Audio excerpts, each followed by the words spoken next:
Race recap of my last one standing race, 24 hours, as many loops as you can do, each loop having 350 meters of elevation gain and being around 9 kilometers. How did I go? Did I reach my goal of 100 kilometers? Let's find out.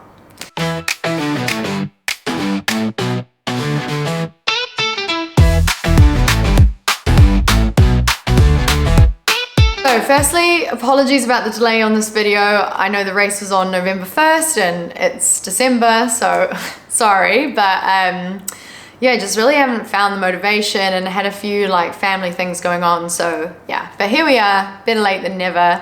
Thanks for being here, and yeah, let's get into it. So first things first, I seriously underestimated mentally how hard this race was gonna be. I knew it was going to be hard, obviously, but it wasn't really until it started that I comprehended really that I was doing this for 24 hours. And I think one thing that stood out to me about this race was it felt really different to a point-to-point race, because yeah, in this race I was counting down time rather than distance, and for some reason that made a massive difference. So yeah, I really struggled mentally with this. I didn't believe in myself, and it's a huge regret of mine because I actually, spoiler, made it the 24 hours, but yeah, I just really did not believe in myself. I came back after each loop to my team being like, guys, I can't do this. Like, there's no way I can keep going for this long. I was about 4 hours in and my legs were feeling it. I was like, 4 hours, I've got 20 more hours of this. Like, how am I gonna do this? And then, you know, when I got to the halfway point of 12 hours, I'm like, I'm halfway. I think I was around 55, 60 kilometers at that point, which for me, if I probably was in a point-to-point of doing like doing a 100 kilometer race, I would probably be like, okay, I know my mentality would be like, right, 40 more kilometers, let's go. 1K at a time. But because it was time, I got to the 12-hour mark and I'm like, I'm halfway, I have to do this all again. And yeah, I just really didn't believe in myself. I think at around 9 p.m, so the race started at 6 a.m. and finished at 6 a.m. the next day. So 9 p.m. that evening, there were a bunch of people at our tent, and I sat down for a bit. And I said to them, I was like, guys, I'm done. Like, I'm so done. I don't want to do this. Like, I'm so exhausted. I can't go. I'm not going to be able to go for another 9 hours. Like, there's just no way. I'll do one more loop in a sec and then like, that's it. Like, I'm done. And then my husband arrived at that time and he brought McDonald's, which win. So I ate that, and then he was like, come on, do a loop. Let's go. I started doing that loop and I'm like, oh, okay, I actually feel alright. And at this point it was also night, which helped because this race was so hot. Another thing I underestimated was just how hot this race was going to be. Beginning of November in the UAE, Middle East, never again, because I actually lost my vision at one point. At 11 a.m, I got to the top of the first climb. There are 2 climbs. Each one being like 100 meters-ish of elevation. 2 climbs, 2 declines. Anyway, got to the top of the first one, which is about 3K in, and I felt really out of breath, and I was like, that's weird because I'm moving slow. Like, I wasn't running this as hard as I could. So that's kind of weird. I feel really weird. Looked at my heart rate on my watch.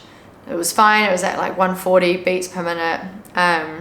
I was like, okay, that's weird. I'll just like take it easy and just keep going. And then yeah, just like maybe a minute later, I started seeing white in my vision, like specks of it. And then like 20 seconds later, it was like completely white. And I was like, oh my gosh, I think I'm gonna faint or something. I don't know what's going on. So I was trying to find a tree. There's not really many around / any because it's just like hard, rocky mountains. Super brutal. So I found this like small shrub, and luckily I had ice in this buff scarf thing that I was wearing, and yeah, I managed to put that on my head, and like a minute later it was all good. But yeah, I must have been really close to fainting. So yeah, I underestimated that. And so yeah, moving throughout the day in that heat, I think, you know, places it got up to like 40 degrees, it just like really zapped it out of you, and your energy levels are just so low. You come back from, you know, one loop and you're like, ugh, I'm so tired. So yeah, just all of these factors, I didn't really give them enough justice to just how hard they were gonna be and like the toll that they would take on me. But the mental side of it, if I could change one thing, that is what I would change about my race, because yeah, I mean, I lasted the 24 hours. I got to my goal of 100 kilometers. I did 11 loops with around 4,000 meters of vert. And actually the last loop that I did at 4 in the morning, or 5 in the morning, I should say, you know, I smashed it. I did it so fast, which tells me that I could have probably done a few more loops, but because I was so negative and my mentality, I just was like plodding along, and you know, I was taking longer breaks, which probably I needed. But yeah, it's like my body was strong enough to do more if I just given it a chance and believed in myself a bit more. But that being said, like, I feel like every time you finish a race, wow, this is how I am anyway, you're always going to think like, oh, I wish I did this better, or you know, you're going to critique yourself. And I need to trust that in that moment I did the best that I could, and you know, I gave it my all, and I just need to let it go. But yeah, massive learning curve, and I'm not sure I will ever do a timed race like that again, because yeah. So I'll tell you a few things that I focused on and a few things that I think really helped me get to my 100 kilometer mark. The first one being having a support team. Because I was so negative, I wouldn't have done that without having my team there. I came back after each loop being like, guys, there's no way I'm doing this. Like, I can't keep going for this amount of time. And they just say to me, that's fine, like, it's normal, just keep going, just do one more, like, there's no pressure, no one's gonna care, like, just keep going, do one more loop, come sit down, have some food, whatever, like, you know. So it was like that. It was like, I'd come back, I'd be negative, they'd say, it's all good, just do one more, just do one more, just do one more, just do one more, just do one more. And suddenly, you know, you're at 80 kilometers and you're like, oh snap, like, I'm gonna do this. And then your mindset changes. But yeah, I could not have done it without them and their support, like just mentally being there, and just for me to have somebody to just vent to, and they were just amazing. Firstly, that was like, they were my success for sure. The second thing I really wanted to focus on was hydrating properly. Obviously I had my vision spurt, but I think I did this really well. I wanted to replenish my electrolytes, make sure I was getting down at least like a liter per loop. Needed a bit more during the day, it turns out, but yeah, I knew that dehydration would be a big factor as to why I wouldn't finish this race. So I didn't want that to be any part of it. So yeah, I was pretty hydrated. I was peeing like every 2 hours, every loop pretty much. And a good way to tell if you're hydrated enough is if you're like going to the bathroom as you normally would. If you don't go to the bathroom at all, you're probably dehydrated. So yeah, I was probably a little bit on the overhydrated side, but I think given the conditions, that was the better side to be on. And definitely in the evening, I was overhydrated because I was like peeing twice a loop. Sorry if that's too much information, but these things count.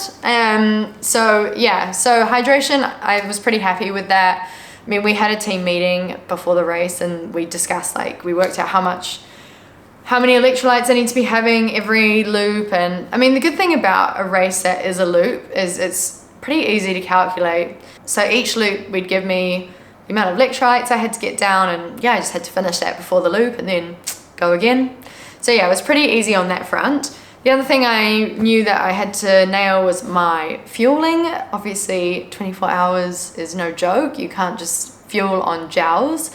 So we worked out that I needed to get down 300 calories at least every loop. which I did. I often opted to take little sandwiches with me on each loop, and then I also had a calorie drink, Tailwind. So I would get that down with water and have a sandwich, and then there was one aid station along the way which I would grab whatever at.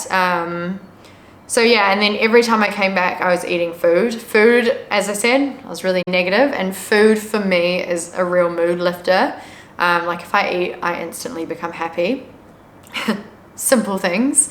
So yeah, I would come back, eat rice, eat pasta, eat noodles, whatever was around. And yeah, that was the key really, to just like feel my body and stop it from being injured. The other thing that I really wanted to focus on was managing the load of my legs. So the route was really technical, very harsh, 2 big climbs, 2 big descents. I think probably only 1 kilometer of it was flat of the whole loop. So lots of up and down. And based on my previous races, I know that I have IT band problems, and I just, really did not want to be in pain at all. Well, pain, but like injury pain during this race. So I really focused on going slow on the downhills, which really sucked at the beginning of the race because people were just like flying past me on the downhills. They looked like they were having the best time, and I'm like plodding down. But I'm really happy that I did that because my body held up strong. I smashed my last loop, and yeah, came away feeling as good as you can do after that amount of time. And yeah, it made a difference really because towards like the last 6 hours of the race, I was overtaking people. So yeah, that I'm really proud of, because all my other races I've done previously, I have not done that. I've not managed the load. I've just like run down the downhills, and yeah, I've paid the price of that. Yeah, I finished Scotland in pain, like running backwards down hills because my IT band was in so much pain. I will say though, that last loop that I did, well, not that I regret it, but it took its toll. Like across the finish line, and ouch, it hurt. Like suddenly I had no knee pain. I had no pain in my body apart from like the aching of, you know, moving the whole time. And then I finished that last loop and I was like, did we need to do that? Because ow, my knees really hurt now. So yeah, that just highlighted to me like just, yeah, how good that strategy was of just going really easy and thinking more long-term than like, you know, just going with the flow. So yeah, a lot of planning went into this race, and I think it all paid off because honestly, nothing went wrong except for my head and my self-belief. So yeah, it was a really good race. I'm really happy with it. If I would change anything, it would be to believe in myself more and not be so scared of the 24 hours, which I think that probably just comes with experience. And the second thing would be the heat. And I mean, yeah, just being more prepared for that. I was so underprepared by how hot it was so early on. And yeah, they really, honestly, if I had a bit of feedback for the race, it would probably be like they need to advertise it as a hot race because it was so hot. Yeah, and I was not expecting it to be quite that hot. But yeah, I'm glad it's over. Done, tick. I've done 100 kilometers. And yeah, as I say, it wouldn't have been possible without the team behind me. Like they were just the real MVPs, honestly. Yeah, I have another race coming up, which I'm gonna hopefully try and film in Oman. I'm so excited. It is next week and I'm running 60 kilometers point to point. I can't wait. Honestly, point to point is where it's at for me. And I have never been to Oman, so I'm super excited. Leading up to this race, I have just been doing like light-ish runs. I've had 2 longish runs, and then everything else has been relatively light. One thing I have noticed about my body is it's taken quicker to recover than it did for my 50 miles in Scotland. So that's good. That means that I am stronger than I was. And yeah, I'm just, yeah, really excited to go on an adventure through Oman and experience that beautiful country. So stay tuned for that. And yeah, thank you for watching.